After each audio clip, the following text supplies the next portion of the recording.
Boa noite, galera.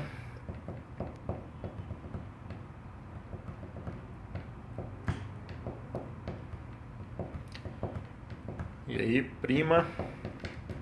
Fala, Tigão. Vamos chegando aí, pessoal, para nossa aula, mini aula 12. Fala, todo dia tem, Ortigão. Boa noite.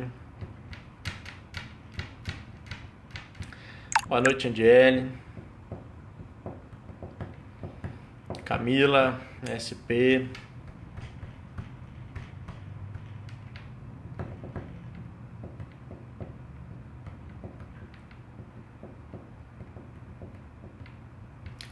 Pessoal, vamos lá então. Para quem está chegando agora, não conhece esse nosso projeto aí, né? A gente já tá na aula 12 de mini aulas seguindo todo o conteúdo de auditoria. Muito tempo, né, Camila? Pois é, depois eu vou explicar isso aí.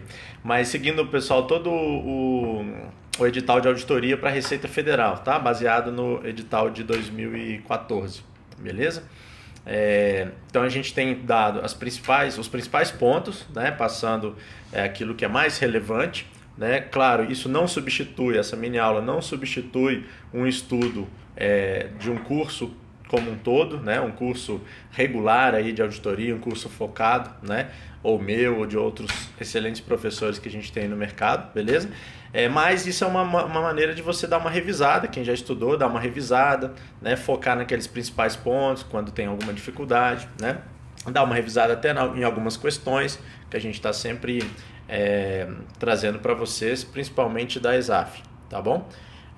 Então, hoje a gente vai falar de um tema muito importante, pessoal. Foi objeto de uma questão na prova de 2014, tá?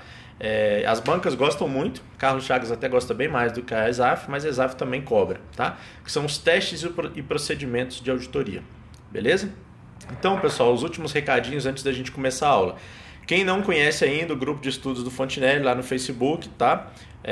Se tornem lá membros e a gente está sempre postando algumas dicas, alguns descontos, sorteios, etc.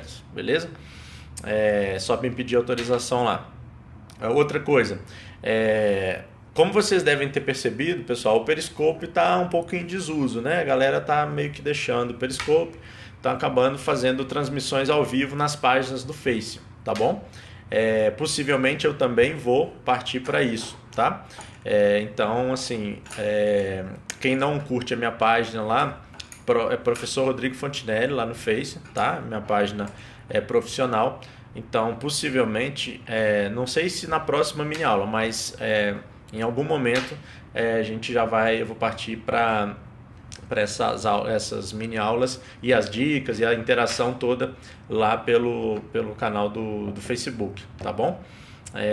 Bom, então vamos lá. A partir de agora, então, pessoal, não vou responder nada, tá? Nenhuma dúvida. Vou dar essa mini aula e aí a gente volta no final com as dúvidas sobre o tema ou qualquer outra coisa. Combinado? Vamos lá, então, pessoal. Testes e procedimentos de auditoria. O que a gente tem que saber? Primeira coisa que a gente tem que saber, galera, são dois grandes grupos que a gente tem quando a gente fala testes de auditoria, tá? A gente tem aquele grupo chamado testes de controle, anotem aí, mesma coisa que teste de observância ou exame ou teste de aderência, beleza? Que é quando o auditor está preocupado, pessoal, em avaliar os controles internos, seja da empresa, seja do órgão, etc, beleza? Já os procedimentos substantivos, também chamados de testes substantivos, pessoal, o auditor está preocupado com os valores constantes no sistema contábil, no sistema de informação da entidade. Ele quer verificar se aquilo é suficiente, é exato, é válido, tá? Então falou de suficiência, exatidão e validade dos dados dos sistemas contábeis, dos sistemas de informação da entidade, pessoal, o auditor está aplicando um teste substantivo, um procedimento substantivo. Falou que a preocupação dele é avaliar os controles internos, não tem erro, ele está aplicando um teste de controle, um teste de observância, beleza? Basicamente, a gente tem na norma atual, na NBCTA 330, tá? Que trata desse ponto específico, a gente tem o seguinte, ó, os procedimentos de auditoria se dividem em avaliação de risco e procedimentos adicionais. Esses procedimentos adicionais, eles são divididos nesses dois grandes testes, ou dois grandes grupos que a gente acabou de falar, os testes de controle e os procedimentos substantivos. Os procedimentos substantivos, eles ainda são divididos em testes de detalhes e procedimentos analíticos substantivos. Teste de detalhe, também chamado de teste de transação e saldo, procedimento analítico substantivo, também chamado de procedimentos de revisão analítica, beleza? Aqui é basicamente a definição que eu já falei, tá? Vamos só focando nos principais pontos. Diferença, pessoal, entre teste de detalhe e procedimento analítico substantivo. O teste de detalhe, ele está preocupado, pessoal, mais com aquele registro de um fato contábil, tá? O que está por trás, né? A adequação que está por trás daquele fato contábil. Então, se o auditor está preocupado em verificar a conta fornecedores, por exemplo, tá? Se aquele registro que está lá de, sei lá, 5 milhões lá no passivo na conta fornecedores, será que esse valor deveria ser esse mesmo? Será que tem suporte para chegar nesse valor de 5 milhões? Ele está aplicando qual teste? Um teste de detalhe que está dentro de procedimentos substantivos, tá? Agora, quando ele faz uma análise analítica, uma verificação analítica, pessoal, tá? Então, ele está preocupado com valores significativos, em busca de alguma situação anormal ou atípica daqueles números, tá? Ele está fazendo uma um procedimento analítico substantivo, também chamado de procedimento de revisão analítica, como eu falei, beleza? Pessoal, essa parte de... só antes da gente passar para as técnicas, que aí sim é um pouco mais complicadinho, tá? O auditor, pessoal, ele pode executar tanto só o procedimento analítico substantivo, ele pode executar apenas o teste de detalhes ou o normal, ele executar uma combinação dos dois, tá? Agora, necessariamente, pessoal, o auditor ele tem que aplicar os dois testes, testes de controle e testes substantivos, beleza? Então, esses são os principais pontos em relação a testes de auditoria, ok? Já em relação a técnicas de auditoria, pessoal, aí a gente começa a falar um pouquinho das técnicas que podem vir também como procedimentos básicos de auditoria, beleza? Primeira técnica prevista lá, pessoal, inspeção, tá? Essa inspeção, ela é praticamente duas técnicas em uma. Olha só a definição. A inspeção envolve o exame de registros ou documentos, internos ou externos, em forma de papel, forma eletrônica ou em outras mídias, ou o exame físico de um ativo. Então, quando o auditor está fazendo uma análise documental, pessoal, segundo as normas de auditoria independente, ele está fazendo esse exame de registros ou documentos, ele está aplicando qual técnica? A técnica de inspeção. Quando ele vai lá em loco, no local, né, onde ele está auditando, pessoal, e analisa, será que aqueles carros que estão lá no ativo da empresa, será que eles existem mesmo? Tá? Será que aqueles equipamentos que ela falou que tem, será que os estoques que ela falou que tem, será que isso tudo existe realmente e está nas condições que ela falou, que a empresa auditada falou? Ele está fazendo o quê? Uma inspeção física, tá? A ESAF às vezes chama de inventário físico, cuidado com isso, beleza? Que é o exame físico de um ativo, beleza? Então essa é a famosa técnica inspeção.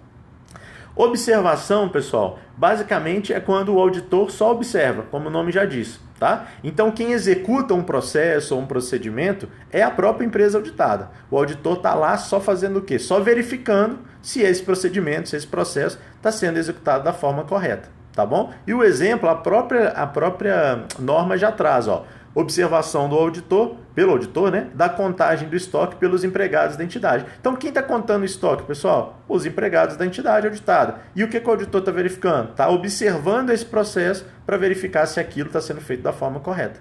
Beleza? Então, essa é a segunda técnica, observação.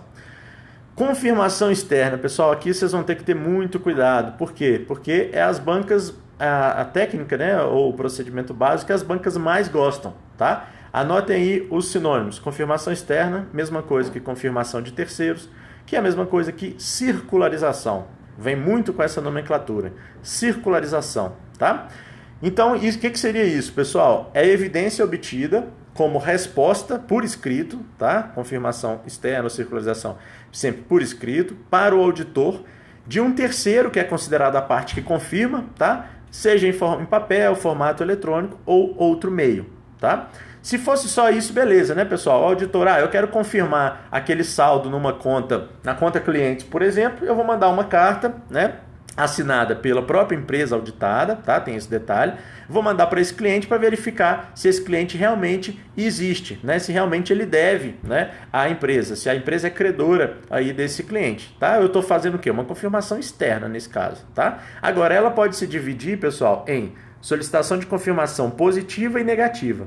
A positiva é a solicitação de que a parte que confirma, no nosso exemplo, o cliente, tá? Responde diretamente ao auditor, indicando se concorda ou discorda daquelas informações que estão na solicitação. Nesse caso, a gente caracteriza como uma solicitação de confirmação positiva em preto, ou forneça as informações solicitadas, que aí é a positiva em branco. Então, tem duas formas de eu perguntar para o cliente, né, pessoal? Posso perguntar o seguinte: olha, você realmente tem uma fatura aí de 10 mil reais para pagar para essa empresa? Beleza, o que a gente está fazendo? Uma solicitação de confirmação positiva em preto. Eu coloquei o valor que eu quero confirmar.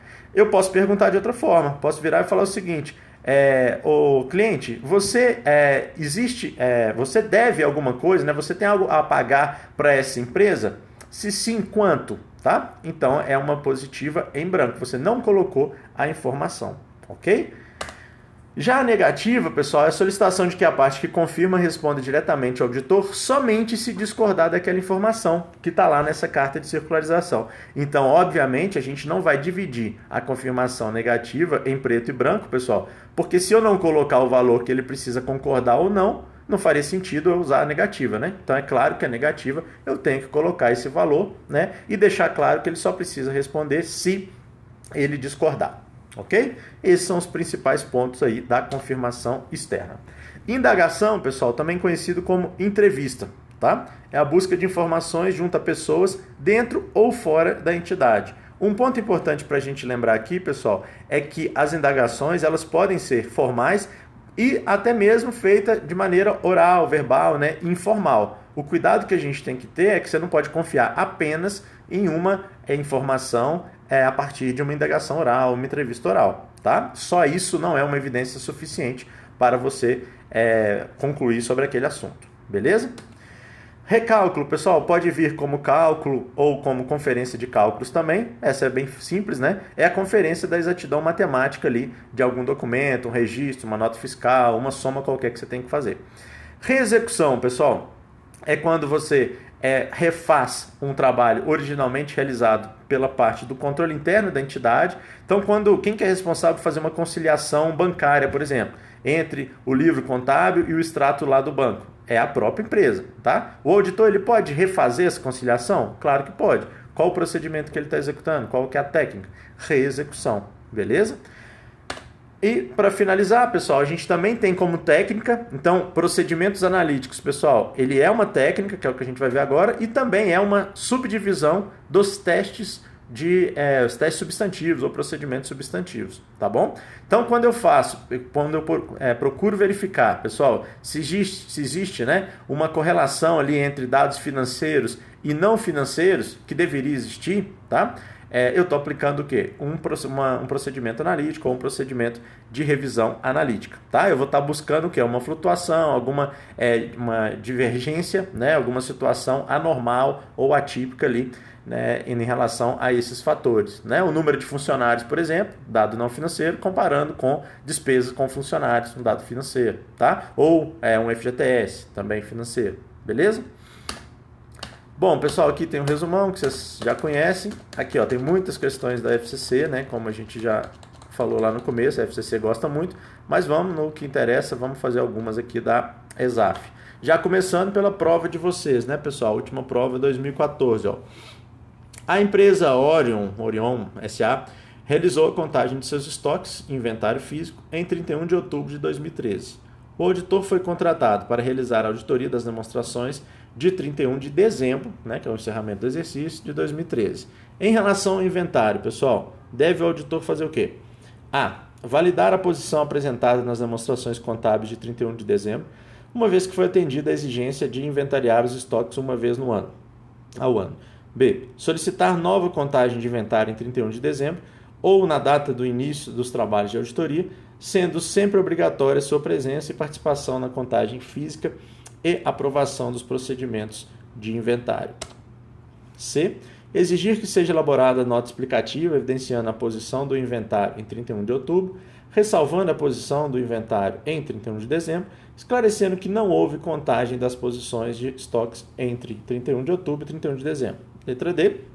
Executar procedimentos para obter evidência de auditoria de que as variações no estoque entre a data da contagem, 31 de outubro, e a data de encerramento do exercício, 31 de dezembro, estão adequadamente registradas. Ou letra E. Limitar sua avaliação à posição de estoques apresentada em 31 de outubro, restringindo o escopo do seu trabalho na área de estoques aos saldos apresentados nessa data. Pessoal, a única hipótese razoável aqui é justamente, o que o pessoal já começa a acertar aí, a letra D, tá? Eu parto daquela contagem de estoques 31 de outubro e aplico os testes necessários para chegar até o 31 de dezembro, que é quando eu vou avaliar, o saldo que consta lá no encerramento do exercício. Beleza? Exatamente isso. Todo mundo acertou, né? Muito bom, tá? Essa é uma ótima questão, pessoal. A primeira também foi, mas essa eu acho que ainda é melhor. Muito bem elaborada. ESAF 2014 também. A empresa Infinitive, empresa de auditoria independente, recebeu uma resposta verbal a uma solicitação de confirmação. Após obter essa confirmação, o auditor solicitou à parte que formalizasse por escrito diretamente para ele e não obteve resposta. Nessa situação, o auditor, letra A, descarta definitivamente o procedimento porque o mesmo não se enquadra na definição de confirmação externa direta. B, aceita o procedimento, uma vez que adotou o procedimento de confirmação suficiente.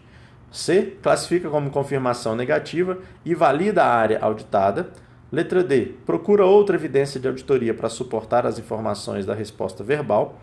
Ou letra E, ressalva o relatório de auditoria, evidenciando a falta de sucesso na circularização. Pessoal, o que aconteceu? O auditor mandou uma confirmação externa, tá?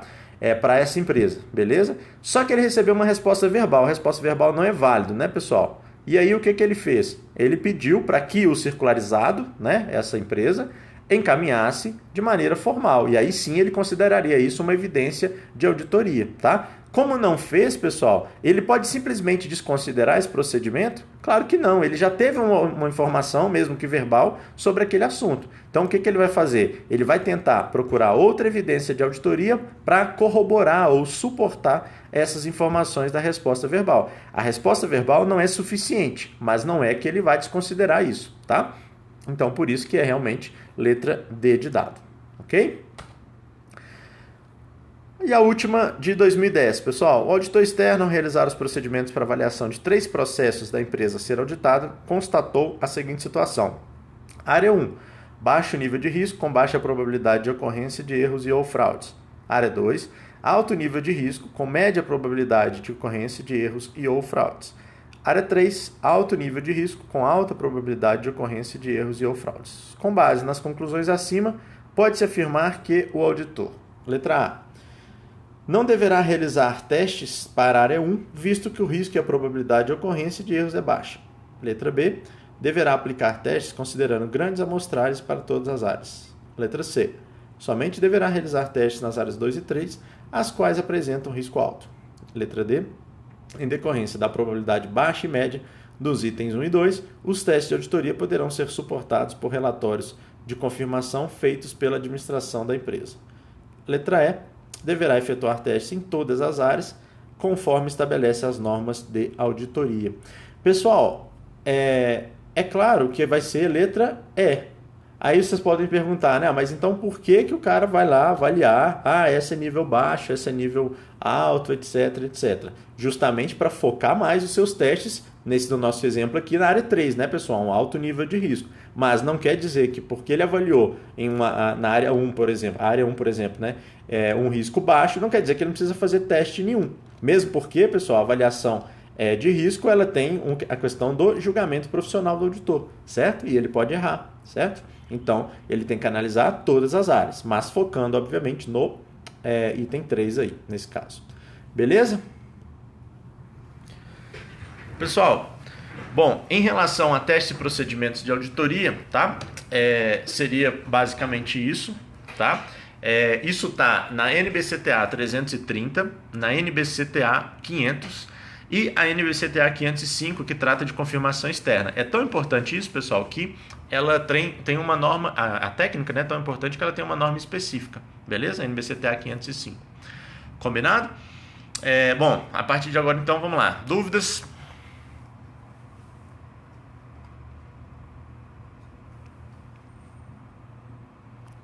Valeu, Ortigão.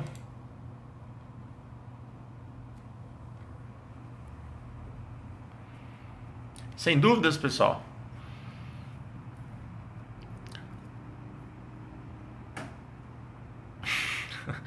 Não, Grazi, vou ficar um tempo com barba. Tô sem tempo de fazer. Valeu, Conceição.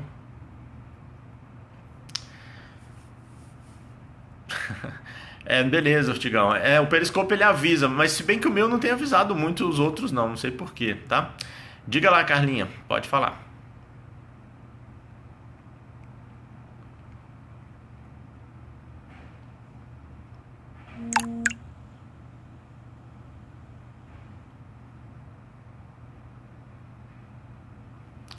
Valeu, Gleica S.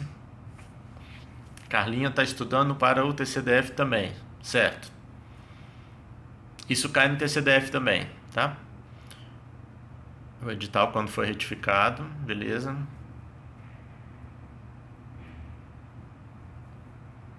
Mudou bastante a matéria, isso.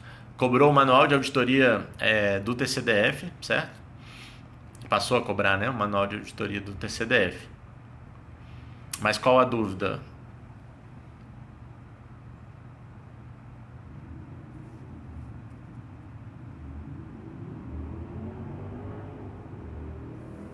Ah, sim, isso. Estuda pela retificação que foi a base para a prova, tá? Então estuda exatamente pelo retificado. Não, pode estudar pelo menor, depois é mais fácil você complementar, tá? Do que estudar coisa que não cai. Agora, se você estiver estudando, por exemplo, já aproveitando, né? TCU e TCDF, aí eu sugiro estudar pelo anterior, que era basicamente igual ao TCU.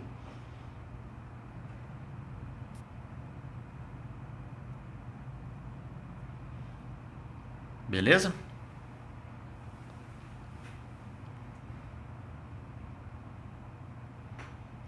Que bom, valeu, valeu.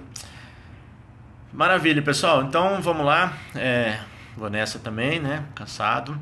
Bons estudos aí para vocês. Valeu, Camila do interior. Valeu, André, pela aula. A Grazi agradece aí o seu elogio. Valeu, Tereza. Rafael 1313. 1313 é galo, né, ô Rafael? Então eu vou pensar no 13 do galo, beleza?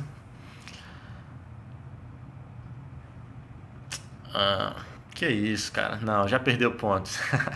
Grazi, os capítulos do seu livro sobre governamental, qual capítulos cai na receita? A receita cai até o capítulo 13, tá? Uma parte do 13, que fala lá de sistema de controle interno, beleza? 12 praticamente todo. Não, o Rafa é cruzeirense. Eu nem vou ser culpido mais desse namoro aí, porque o Rafa é cruzeirense.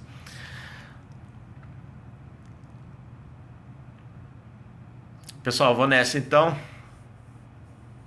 Falta só esse então, beleza? Agora estuda só uma parte, tá? Dá uma olhada no edital, qualquer coisa me chama em inbox lá, que eu aviso. Eu te explico o que precisa no 13, tá bom? Abração aí, galera. Até mais.